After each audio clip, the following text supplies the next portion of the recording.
2 நாட்களுக்கு முன் இரவு 8:30 மணி அளவில் செல்போன் அழைத்தது. எடுத்து பேசினேன். வீட்டுக்கு வெளியே நிற்பதாக கூறினார். அவசரம் என்று கூறினார். என்னங்க இந்த நேரத்தில் என்றேன். பெண்ணின் படிப்பு சம்பந்தமாக கேட்க வேண்டும் என்றார். அவருடைய மகள் 10வது முடித்திருக்கிறார். 500க்கு 480 மதிப்பெண்கள் பெற்றிருக்கிறார்.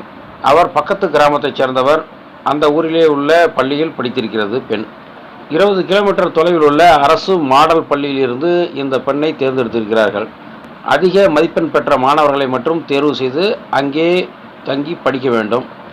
உணவு, உடை அனைத்தும் இலவசம். இவர் இந்த பள்ளியிலிருந்து டிசி வாங்கி அந்த பள்ளியில் சேர்த்து விட்டார். அந்த பெண் அந்த பள்ளியில் அங்கு தங்கி நான் படிக்க மாட்டேன், படித்த பள்ளியில்தான் படிப்பேன் என்று தகராறு செய்கிறது.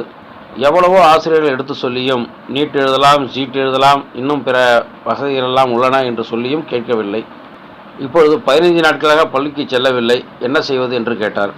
அவசர சிகிச்சைக்கு டாக்டரை நாடுவது போல் அவசர ஆலோசனைக்கு கிராமப்புறங்களில் ஜோதிடரை நாடுவது சகஜம்தானே.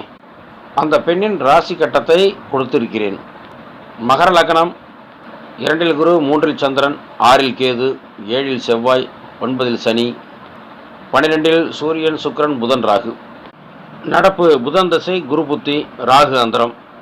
ராகு அந்தரத்துடன் 2025 செப்டம்பர் மாதம் 5ஆம் தேதி குரு புத்தி முடிவடைகிறது. பின் சனி புத்தி. ஹாஸ்டலில் தங்கி படிக்க வேண்டுமானால் 2, 4, 10, 12 இடங்கள் நேரடியாக சம்பந்தப்பட வேண்டும். மறைமுகமாக இருந்தாலும் கூட அதன் சம்பந்தப்பட்ட புத்தி அந்தரங்கள் இருக்க வேண்டும்.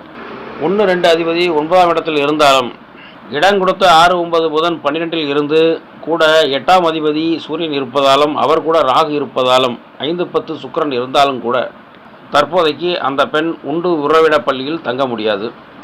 கிரக சூழ்நிலைகளால் அது அடம் பிடிக்கிறது, மறுக்கிறது.